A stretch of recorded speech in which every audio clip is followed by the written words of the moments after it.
What's up, guys? If you're not subscribed, please subscribe. Also, please smash that like button on the video and enjoy the show. First of all, when did you first start getting into the Syria story? Like, when did you have to cover it for the Washington Post? I assume it was before the chemical weapons were deployed? Yeah, absolutely. So it actually was the start of the Arab Spring, and we're really kind of stretching our listeners' memories a little bit. But 2011, you have this series of uprisings across the Middle East. It's kind of like a democracy movement where you have leaders overthrown in the case of say, Tunisia. In Egypt, a military dictator is overthrown. So one country after the other has these uprisings. And they're somewhat successful in the sense that people power succeeds in a lot of these places. The one place where it didn't work so well was Syria, because there's a brutal dictator named Bashar al-Assad who rules Syria with an iron grip. And he decided, well, you demonstrators aren't going to win, and I'm willing to be as brutal as I need to be to crush this uprising. Was he hereditary? He was hereditary, but he wasn't meant to be the president. So his dad was the president, was a dictator before him, and Bashar al-Assad, when his turn after his father died, the job was actually supposed to go to his older brother, who was like smart, suave guy, had kind of a tough image. Bashar al-Assad, being a younger son, decided to be a dentist instead and went to England and he was going to school. They said he was going to be not a dentist. I misspoke on that. So an ophthalmologist, which is an even softer job. So there's no blood involved, which is the great irony. He's like the bloodiest tyrant in the Middle East for decades, and he apparently didn't like the sight of blood, though. So he went to ophthalmology school. But he's in Britain, married a British woman. She's of Arab descent, but she's very elegant, beautiful British wife. And actually, people had high hopes for him after before Arab Spring started. Like, Americans were going over there visiting. John F. Kerry went, and other sort of senior Americans went to try to build a relationship and try to make him go the right way and be a little less like his father and more like a normal leader. And that was going very, very good for a while until Arab Spring happened and the Civil War came about, and then he just became the most brutal tyrant unimaginable and just essentially decided to crush the rebellion with tanks and guns, and that's what happened after 2011. Now, I think a lot of people will remember a main focus. Obviously, the Arab Spring was happening all over the place, but a main focus was in Egypt. I think it was it Hosni Mubarak? Right. Was that his name? Mubarak. He was overthrown. He was the longtime leader, and that brought in like a whole new government and everything, and then that kind of spread across all these countries. But when it was happening in Syria, before that happened, were there already like some of these terrorist presence, whatever you could say, like setting up shop in the country? I'm forgetting some of the names. I know there's like Al-Nusra Front. Yeah. There's some Al-Qaeda affiliates. Yeah. Obviously, it turned into ISIS, some of them too. But like, were any of these guys really there yet, or did that happen after 2011? So the interesting thing is they were there, but they were in prison for the most part.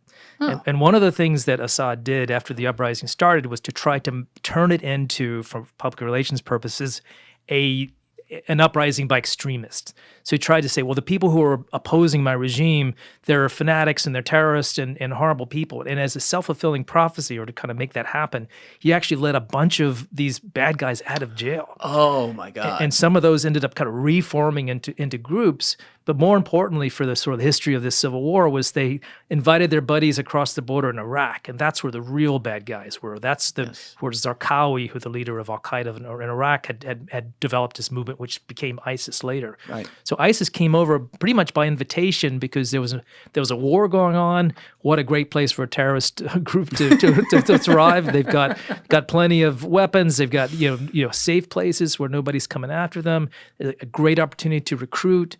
And so ISIS comes and takes over half the country by the time they've reached their zenith. Like 2014, something 2014 is the year that they sort of established the caliphate and marched into Mosul, the second largest city in Iraq, and took it over and declared essentially a religious empire that spread from the eastern part of Syria across Iraq, and an area the size of Great Britain. So if you want to get a sense of how big that place was, it was a lot of area under the control of a terrorist group, which meant not just that they're in place there, but they have all the infrastructure of a government. They've got universities, they've got military bases, they've got tanks, they've got bank vaults full of gold, more money than they could ever spend.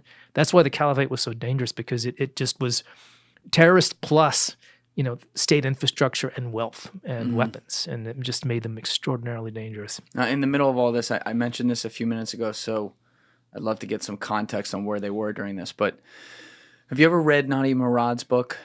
I know of it, but I haven't actually read that. Okay, phenomenal book. I never want to read it again because it's heavy. She won the Nobel Peace Prize. She's a really, really amazing woman. She was a Yazidi who was kidnapped by ISIS. Her family was all killed. She was sold into slavery, the whole bit.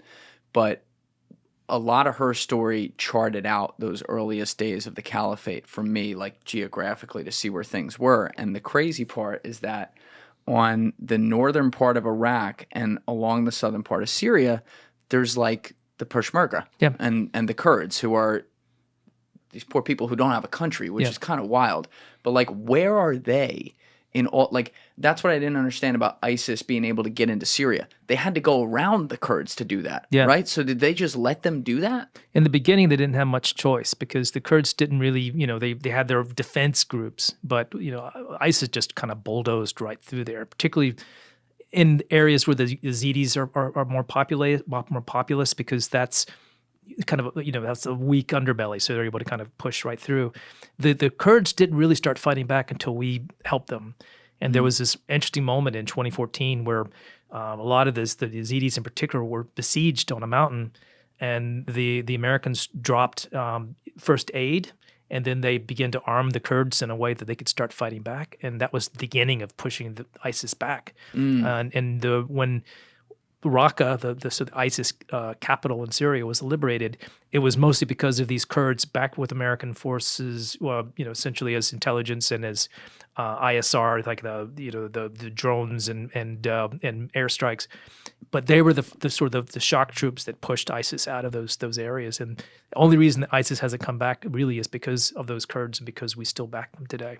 Yeah, I don't want to get off on a tangent there, but I've heard some things about where ISIS is now. It's not dead. Yeah, it's not dead, which is scary. And the further you get away from the Kurdish areas, so in Syrian held areas, they're really coming back, and it's pretty long. Oh, even up there? Up there, yeah, except for the northeast corner, which is still kind of a little, but in Palmyra, which is this kind of a desert city, so a little bit, we can almost see it on the map, but it's an ancient Roman city. So it's kind of central, kind of south of Aleppo, but Palmyra was, now it's almost become a no man's land because these ISIS groups, which kind of faded away after 2019, have been coming back, and they've been, knocking out army posts, threatening soldiers who are in the area, so they flee. And it's pretty disturbing, and people who are watching that closely say there's an opportunity for ISIS to come back, at least in that area. Whoa, Leslie! Before I forget, you know the island there with the TV and the drawers below it. I have where the books are. I have Redline in there. Would you mind grabbing that? Yeah. And then Joby has 2 on the chair right outside the studio too. I just want to make sure I have that in here. Sorry about that. And I'm seeing Palmyra. It's just south of Raqqa. Oh yeah, I see it right here. Yeah. If we're looking at the screen right now, I think Alessi has it on that cam. Yeah. So it's kind of like, it's like in the first third of the bottom of the TV in the middle, right there. That was remarkable. Area that, again, it was sort of a Roman settlement, so there's beautiful artifacts and museums just full of this antiquity. And ISIS came in with sledgehammers and just smashed it all up when they took over in 2014. They just didn't care about anything. No, they saw that as idolatry, and they just smashed just really valuable antiques and artifacts from those times. Thank you for watching the video, guys. If you haven't already subscribed, please smash that subscribe button and check out this clip's full podcast episode by clicking here or in the description below.